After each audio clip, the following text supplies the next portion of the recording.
आइए दोस्तों, अब हम बात करते हैं अगले वीडियो में एक नवीन जीवन शैली वाले टॉपिक पर। नवीन जीवन शैली का अर्थ है अब जो आरंभिक मानव था, आकेटक खाद्य संग्राहक, एक जगह पर रहने के लिए आगे बढ़ने लगा था। जब वो एक जगह पर टिक कर रहेगा तो उसका जो लाइफ स्टाइल है, उसकी जीवन शैली वो बदल जाएगी। इसलिए इसको हमने नाम दिया है नवीन जीवन शैली। उसने खेती करना सीख लिया था, पशुओं को पालना सीख लिया था, पशु उसके नजदीक आ रहे थे, लेकिन अब उसका जो स्थायी जीवन है वो कैसे उसने जीना सीखा, इसके बारे में हम चर्चा करते हैं। छोटी छोटी बातें हैं। अपने साथ में नोटबुक रखिए और पेन रखिए, इसको नोट करते रहिए मेरे साथ समझते हुए। सबसे पहले स्थायी जीवन के अंदर जब वो किसान बना और पशुपालक बना तो वो स्थायी रूप से एक जगह पर टिकने लगा था। तो शुरुआत हम इसी से करेंगे कि कृषक यानी कि किसान बनने, कृषक बनने तथा पशुपालन के साथ में, दोनों चीजें, कृषक बनने तथा पशुपालन के साथ आरंभिक मानव, आरंभिक मतलब शुरुआत वाला, आरंभिक मानव स्थायी जीवन, एक जगह बसना, जैसे आप और हम रहते हैं। कृषक बनने तथा पशुपालन के साथ आरंभिक मानव स्थायी जीवन की तरफ बढ़ने लगा। यह आपका पहला पॉइंट होना चाहिए। यह आपने भूमिका बना दी।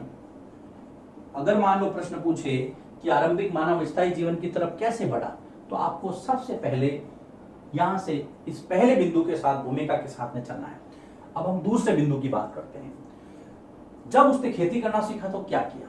उसने बीज बोए होंगे सबसे पहले। आप और हम, ज्यादातर बच्चे किसानों की फैमिली से बिलोंग करते हैं, फार्मर फैमिली से बिलोंग करते हैं। हम जानते हैं जब आपको खेती करनी होगी तो एक जगह पर रहना ही होगा। तो बीज बोना, सिंचाई करना, ये सारे देखिए, बीज बोना, बीज बोना, जब बीजों को आपने बो दिया तो उसको सिंचाई की जरूरत होती है। जब सिंचाई कर ली तो बीज अंकुर फूटता है, लेकिन उसके पास में छोटी छोटी घास उग जाती है। उस घास को जब हम हटाने की प्रक्रिया को आरंभ करते हैं तो उसको हम कहते हैं खरपतवार हटाना। इंग्लिश में मैं अगर कहूं तो उसको वीड्स कहते हैं। तो बीजों को बोना, उनकी सिंचाई करना, उसके बाद निराई गुड़ाई आती है तो खरपतवार को हटाना। ये खरपतवार होती है जो काम की घास नहीं होती, काम की चीज नहीं होती है, तो उनको खरपतवार को हटाना। ये सब कृषि के कार्य हैं। बीजों को बोना, सिंचाई करना, खरपतवार को हटाना, जानवरों और चिड़ियों से फसल को बचाना। जानवरों व चिड़ियों आदि से किसको बचाना? जो उसने फसल बोई थी उसको बचाना। फसल को बचाने के लिए क्या करना था उसे? एक जगह, बचाने के लिए एक जगह उसको टिक कर रहना था। टिक कर मतलब एक जगह पर स्थायी रूप से टिक कर रहना जरूरी था। हम पढ़ रहे हैं मानव के अंदर नवीन जीवन शैली कैसे विकसित हुई। तो सबसे पहले देखिए, पहला पॉइंट मैंने आपको बताया था कि वो किसान बना और पशुपालक बना, और जब ये दोनों चीज आई तो उसका जीवन जो है वो स्थायी जीवन की ओर बढ़ने लगा। अब स्थायी जीवन, उसने बीज बोए, सिंचाई की, खरपतवार को हटाया, जानवरों और चिड़ियों से फसलों की रक्षा की, बचाया उसको। तो उसके लिए उसको एक जगह पर टिक कर रहना जरूरी था। अब आगे क्या होता है? जब वो एक जगह पर टिक कर रहा तो उसको फसल प्राप्त हो गई। फसल प्राप्त हुई तो उसको अनाज मिला। अब अनाज को उसने आगे समय के लिए सहेज के रखा। तो देखिए, अनाज को भोजन और बीज के लिए वह बचा कर रखने लगा। जो अनाज उसको मिला आगे आने वाले समय के लिए, अनाज को एक तो भोजन के लिए, अनाज को भोजन के लिए, और दूसरा बीज के लिए, बीज के लिए बचा कर रखने लगा। ये सब चीजें उसके जीवन में नई हो रही थी। इसलिए हमने इसको नाम दिया है एक नई जीवन शैली। ऐसा उसने पहले कभी नहीं किया था। तो यहां पर ये तीसरा बिंदु, अब यहां तक आया। अब हमें कैसे पता चलता है कि मानव उस समय स्थायी रूप से रहने लगा था? ये तो हमने उसकी नई जीवन शैली देख ली। अब हम पता करते हैं कि हमारे पास ऐसे क्या क्या सबूत हैं जिससे हमें यह पता चलता है कि उस समय मानव एक जगह पर टिक करके रहा था। तो नया जो टॉपिक है वो है स्थायी जीवन की ओर। देखिए यहां से स्थायी जीवन की ओर आपको कैसे पता चलता है कि मानव उस समय स्थायी जीवन जीने लग गया था? नई जीवन शैली। अब हमें बहुत सारे ऐसे सबूत मिले हैं जिससे हमें पता चलता है कि मानव उस समय एक जगह टिक करके रहा था और स्थायी रूप से उसका जीवन एक जगह स्थायी हो गया था। कैसे? तो सबसे पहले हमें कुछ ऐसे घर और चौपड़ियों के निशान मिले। देखिए घर और चौपड़ी आदमी तभी बनाएगा जब वो एक जगह पर रहा है, उसकी इच्छा है कि मुझे एक जगह रहना है। आप और हम घर क्यों बनाते हैं? इसीलिए तो बनाते हैं ताकि हम वहां पे सर्दी गर्मी वर्षा से अपना बचाव कर सकें। तो पुरातत्वविदों को कुछ स्थानों पर घरों और झोपड़ियों के निशान मिले हैं। पहला पॉइंट इसके अंदर, पुरातत्वविदों को, बिल्कुल आराम से मैं आपको समझा रहा हूं, आप नोट करते रहिए और समझते रहिए। पुरातत्वविदों को कुछ जगह या तो घरों के और इसके साथ में कुछ झोपड़ियों के साक्ष्य, निशान या सबूत मिले हैं। और ये घर आदमी तभी बनाता है जब वो एक जगह रहना चाहता है। तो पहला सबूत तो ये हो गया। उसके अलावा जब हम कश्मीर जाते हैं, कश्मीर की ओर, तो वहां पे जगह है बुर्ज होम, जिसका मैंने जिक्र किया था। बुर्ज होम कश्मीर में क्या मिला है? गर्तावास। गर्तावास का मतलब होता है गड्ढे वाले घर, जिसको आजकल आप अंडरग्राउंड हाउस कहते हैं। बुर्ज होम में गर्तावास के साक्ष्य मिले हैं, सबूत मिले हैं, सबूत मिले हैं। अब ये इस बात की ओर संकेत करते हैं कि कश्मीर की तरफ का जो तापमान है वो मतलब वहां पे ठंड ज्यादा होती है। ऐसी जगह पर आदमी को हो सकता है गड्ढे के नीचे, मतलब जमीन के नीचे गड्ढे बना करके वो रहते थे। सबूत मिलते हैं। यहां पर मैं इसको कंटिन्यू कर रहा हूं। गर्तावास में उतरने के लिए सीढ़ियां थी। देखिए कितना अच्छा था उस समय भी। गर्तावास में उतरने के लिए सीढ़ियां थी अंदर जाने के लिए। गर्तावास में उतरने के लिए सीढ़ियां थी। संभवतः ऐसे घर किससे बचाव? सर्दी से बचाव हेतु बनाए गए होंगे। ये देखिए कितना अच्छा गर्तावास। सबसे पहला कि हमें क्या मिला है कि भाई कुछ जगह पे घर मिले हैं, कुछ झोपड़ियां मिली हैं। लेकिन कश्मीर के अंदर, कश्मीर बुर्ज होम के अंदर गर्तावास मिले। बहुत अच्छा प्रश्न है, बहुत प्यारा प्रश्न है। गर्तावास के साक्ष्य कहां से मिले? देखिए क्या होता है, मान लीजिए जमीन है, तो यहाँ पर इसके नीचे गड्ढे बना करके यहाँ घर बनाया गया और इसमें उतरने के लिए यहाँ पर सीढ़ियां, इस तरह की संरचना थी। इस तरह से ये जमीन की सतह है ऊपर वाली और ये है गर्तावास। और गर्तावास मिला है कश्मीर से। इसी वीडियो में सबसे लास्ट में मैं मैप वर्क करवाऊंगा, तब इसकी चर्चा और करेंगे। और सीढ़ियां थी, ऐसे घर सर्दी से बचाव हेतु, इसका मतलब व्यक्ति ने एक जगह रहना सीख लिया था। अब और क्या मिला है? घरों के अंदर और बाहर दोनों जगह आग जलाने के साक्ष्य मिले हैं। घरों के अंदर तथा बाहर आग जलाने के साक्ष्य मिले हैं।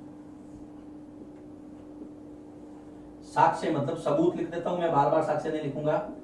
सबूत मिले, प्रमाण मिले है, बात वही है। अब आदमी घर के अंदर और बाहर आग तभी जलाएगा जब एक जगह वो टिक करके रहेगा। तो यहाँ पर भी हमें देखते हैं कि जो आग के जो अवशेष है वो भी घरों के अंदर और बाहर। देखिए घर के अंदर तब बनेगा जब आप परमानेंट वहां रहते हैं, रोज खाना बनता है आपका, तो ये भी आपके पास एक प्रमाण है। उसके बाद में कुछ पत्थरों के औजार मिले जो पुराने औजारों से बिल्कुल अलग थे। इसको मैं, आप इसको नोट कर लीजिए। स्थायी जीवन की ओर के जो बाकी के जो टॉपिक है वो अगले बोर्ड वर्क पर ले रहा हूं, इसको नोट कर लीजिए। पुरातत्वविदों को पाषाण औजारों के साक्ष्य मिले। पाषाण का मतलब होता है पत्थर, पाषाण औजार मिले हैं, पत्थर, पाषाण के औजार मिले हैं। और ये औजारों की क्या विशेषता थी? जो पुराने औजारों से अलग थे, काम करने के लिए पत्थर के औजार इस्तेमाल करते थे, लेकिन इसके अंदर अब थोड़ा नवीनता आ गई थी, इसलिए इनको कहा गया नव पाषाण कालीन औजार। नव का मतलब नया, पाषाण का मतलब पत्थर, नव पाषाण कालीन औजार, ये नव पाषाण कालीन औजार थे। पुरातत्वविदों ने यह देखा कि जो इससे पहले का जो मानव था वो बड़े ही मोटे से जो पत्थर है वो इस्तेमाल करता था किसी को मार, अब उनमें थोड़ा सा नुकीलापन आ रहा था, पैनापन आ रहा था, थोड़ा धार दे रहे थे। इसका मतलब कहीं ना कहीं उनके जीवन में बदलाव आ रहा था। इस बदलाव को उन्होंने देखा कि ओखली और मुसल जैसे जो वस्तुएं हैं वो भी मिली है यहां पर। ओखली तथा मूसल ये हम आज भी प्रयोग करते हैं। कैसा होता है बताता हूं, पहले लिख लेता हूं कि ओखली और मूसल का प्रयोग किसके लिए किया जाता था? अनाज पीसने के लिए, कूटने के लिए, अनाज पीसने अथवा कूटने के लिए किया जाता था। हम आज भी करते हैं, हमारे घरों में ये मिल जाएगा। तो ये तभी होगा जब आदमी एक जगह टिक कर रहेगा। ये देखिए इस तरह से होता है, इस तरह से एक बड़ा सा डंडा होता है और ये जो आपकी है इस तरह से ये ओखली होती है, इस तरह से, और यहाँ पर अनाज रखते हैं, इसको यहाँ से हत्थे से पकड़ करके कूटते हैं इसको, अनाज को। तो इस तरह से देखिए ये है ओखली, ये है ओखली, इसके अलग अलग आकार की हो सकती है, और ये है मूसल जिससे मारा जाता है डंडे से अनाज को ऊपर से। आज भी हमारे घर में ये मिलती है। तो अनाज पीटने कूटने के लिए जो ओखली और मूसल मिले हैं वो स्थायी जीवन की ओर इशारा करते हैं। ओखली और मूसल ये दोनों ये कहते हैं कि लोगों के पास ये थी मतलब वो एक जगह टिक करके रहते थे। उसके अलावा क्या मिला है? मिट्टी के बर्तन मिले, उसके ऊपर अलंकरण, उसके ऊपर कुछ न कुछ चित्रकारी की गई है। अलंकृत मतलब सजाए हुए, कहीं न कहीं उस पर कुछ न कुछ तो चित्र बना है। वो भी तब बनेगा जब आदमी एक जगह टिक करके बैठेगा, उस पर कुछ न कुछ बनाएगा, वरना जो घुमक्कड़ है उसको इसके लिए टाइम ही नहीं है। तो मिट्टी के अलंकृत बर्तन मिले, मैं यहां लिख देता हूं, मिट्टी के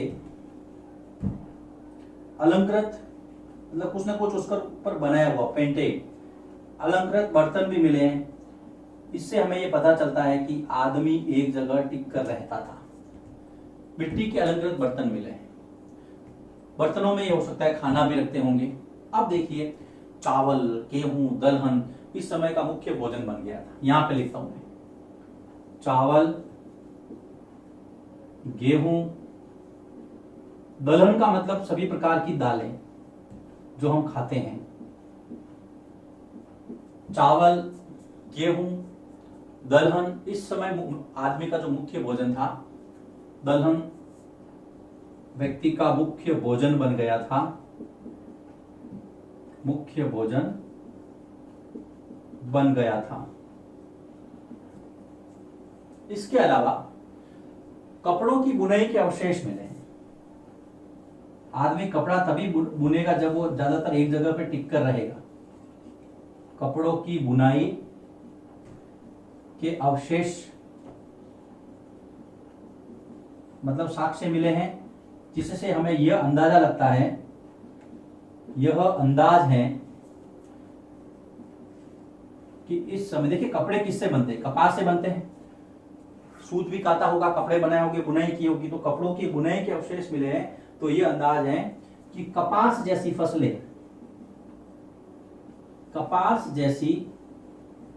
फसलें इस समय उगाई जाने लगी होगी। देखिए सारी बातें अंदाज पे चल रही है। जाने, इसके आगे लिख देता हूं, लगी होगी, ये चीज है। स्थायी जीवन में जो पिछला बोर्ड वर्क था उसको मैं यहां पे आगे लेके आया। पत्थरों के औजार मिले हैं, लेकिन ये औजार कुछ नए थे, इसलिए इसको नवपाषाणकालीन कहा गया। मिट्टी के अलंकृत बर्तन मिले हैं, जिसके ऊपर कुछ न कुछ कलाकारी की हुई है। इसके अलावा चावल, गेहूं और दलहन के अवशेष मिले हैं। ये खेती के बिना हो नहीं सकते, इस जगह टिके बिना। कपड़ों की बुनाई भी मिली है। ये मैंने आपको मूसल और ये ओखली का जो चित्र बना के बताया, जैसा मैं बना सकता था। तो दोस्तों ये चीजें हैं, ये सारी बातें इशारा करती है मानव स्थायी रूप से एक जगह रहने लगा था। अब मैं इसको आगे लेके चलता हूं। एक जगह के बारे में चर्चा करेंगे जिसका नाम है मेहरगढ़। वो कहाँ है, उसकी क्या विशेषता है, वहां पे क्या मिला है, इन सब चीजों को लेकर के हम अगले टॉपिक की ओर बढ़ते हैं। अब हम अगले टॉपिक की ओर मेहरगढ़ पर चर्चा करेंगे। देखिए दोस्तों, ये है आपका भारतीय उपमहाद्वीप, इस तरह से। ये है वर्तमान पाकिस्तान और ये पुराना, और यहां पर कहीं न कहीं मेहरगढ़ है, बलूचिस्तान के अंदर मेहरगढ़ एक ऐसा स्थान है जहां से खेती और पशुपालन दोनों के प्राचीनतम साक्ष्य यानी सबूत मिले हैं। इसका मतलब यह है कि अगर कोई ऐसी जगह जहां पर सबसे पहले मानव ने खेती, और खेती में भी क्या, गेहूं और जौ अगर उपजाना सीखा, और पशुपालन अगर कहीं पे सबसे पहले करना सीखा, वो जगह थी मेहरगढ़, जो कि वर्तमान में पाकिस्तान में है। तो सबसे पहले तो आपको ये चीज पता रखनी है कि मेहरगढ़ है कहां। मेहरगढ़ पाकिस्तान में है। किस लिए जाना जाता है इतिहास के अंदर कि यहाँ पर खेती के और पशुपालन के सबसे पुराने सबूत मिले हैं। खेती में भी यहाँ पर गेहूं और जौ सबसे पहले उगाया गया था। ये है मेहरगढ़। अब हम यहां पर देखेंगे कैसा जीवन था यहाँ का। सबसे पहले ये पड़ता कहां है, तो ईरान जाने वाले रास्ते में एक दर्रा है। देखिए दर्रा क्या होता है, मान लीजिए दो पर्वत हैं, दो पर्वतों के बीच के अंदर ये जो जगह होती है जहां से आवागमन लोग आ जा सकते हैं, इसको हम बोलते हैं दर्रा। अंग्रेजी में कहते हैं इसको पास, PASS, पास। दर्रा क्या है, दो पर्वतों के बीच में आवागमन हेतु एक संकरा रास्ता,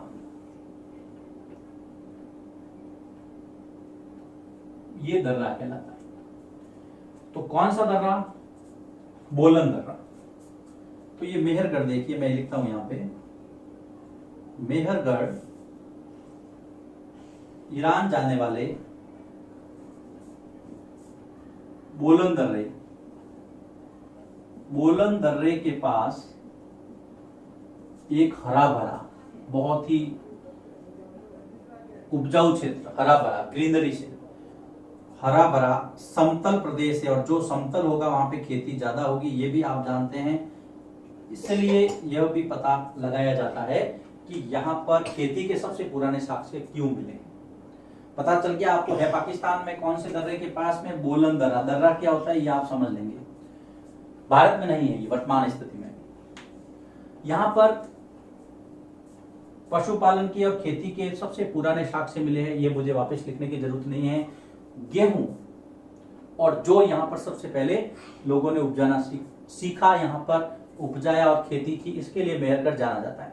अब यहां पर देखिए हिरण और सुअर और भेड़ और बकरियां, यहां से हड्डियां मिली हैं। अब हड्डियां दो तरह की है, एक तो जंगली जानवरों की, जंगली जानवर मतलब जो जंगल में रहते थे, जैसे सुअर, जैसे हिरन। एक मिली है पालतू जानवरों की, जैसे कि भेड़ और बकरी। दोनों तरह की हड्डियां मिली है। इसका मतलब क्या है?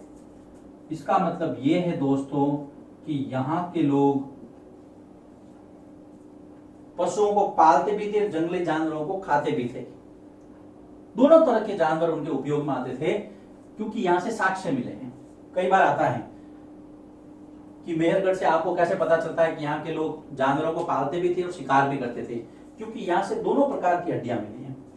जंगली जानवरों की भी मिली है, तो पालतू जानवरों की भी मिली है। ये आपको ध्यान में रखना है। अब यहाँ के घर कैसे थे? तो घर यहाँ के इस प्रकार से आयताकार ज्यादा थे। कई कई घरों यहाँ पर चौकोर मिले। तो यहां पर देखिए, मैं लिख देता हूं कि यहाँ के घर कैसे थे। घरों की क्या विशेषता थी? एक तो घर आयताकार थे और चौकोर भी थे, 4 कोनों वाले, वर्गाकार जिसको हम कह सकते हैं। इन घरों के अंदर 4 या अधिक कमरे थे, 4 या 4 से ज्यादा। कुछ घरों की विशेषता थी कि ये घर गोडाउन के रूप में, भंडार के लिए इस्तेमाल भी होते थे। तो यहां पर मैं लिखूंगा कुछ घर भंडारण के लिए इस्तेमाल होते थे।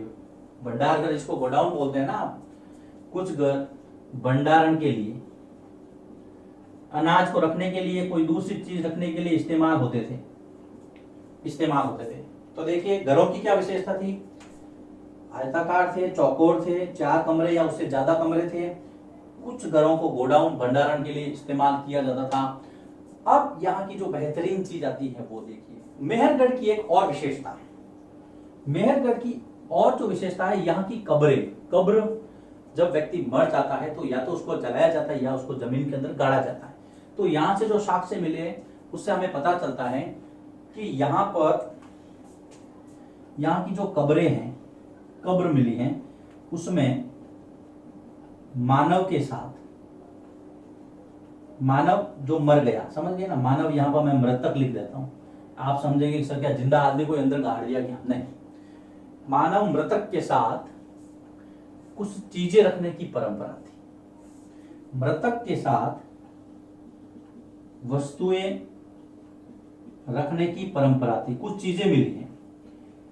इसके अलावा एक ऐसा कंकाल मिला है जिसके पास में बकरी का भी कंकाल था।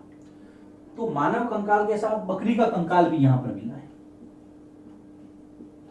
मानव कंकाल के साथ, कंकाल का मतलब समझते हैं ना, हड्डियां, बकरी का कंकाल, अस्थि पंजर जिसको आप बोलते हैं, ये मिला है यहां से। इसका मतलब लोगों ने ये अनुमान लगाया है कि यहाँ के लोग इस परंपरा में विश्वास रखते थे कि जब व्यक्ति को आप गाड़ेंगे तो उसके साथ कुछ न कुछ वस्तु रखें, ताकि आने वाले जीवन में या कहीं भी जाएगा तो उसको वो सारी चीजें मिलेगी। एक परंपरा थी। देखिए मेहरगढ़ के बारे में यहाँ पर इतना ही दिया है। पाकिस्तान के अंदर इसकी लोकेशन है, बोलन दर्रे के पास में पड़ता है। दर्रा क्या होता है मैंने आपको बता दिया था, 2 पर्वतों के बीच में संकरा आने जाने का जो रास्ता होता है उसको हम दर्रा कहते हैं, इंग्लिश में इसको पास कहते हैं। समतल मैदान था, खेती और पशुपालन यहाँ पर सबसे पहले हुआ। हड्डियां मिली है यहाँ से 2 प्रकार की, जंगली जानवरों की, पालतू जानवरों की, जिससे ये पता चलता है कि यहाँ के लोग जानवरों को पालते भी तो शिकार भी करते थे। घर कैसे थे? आयताकार और चौकोर थे। घरों में 4 या उससे ज्यादा कमरे थे। कुछ घर भंडार के लिए, गोडाउन के जैसे इस्तेमाल भी होते थे। कब्रें मिली है, सबसे इंपॉर्टेंट बात, कब्रों में मानव के साथ में वस्तुएं भी मिली है। क्या क्या मिला है कि मानव कंकाल के साथ एक बकरी का कंकाल मिला है, चित्र में आप देख सकते हैं। तो इस प्रकार से जो मेहरगढ़ है इसके बारे में हमने जानते हैं। अब हम आगे बढ़ते हैं, मैप वर्क की ओर चलते हैं। मैप में मैं आपको बताऊंगा, जो हमने पहले चर्चा की थी कि पहले वीडियो में हमने देखा था कि किस प्रकार से जो पुरातात्विक स्थल है वो कौन से राज्य में आए हुए हैं।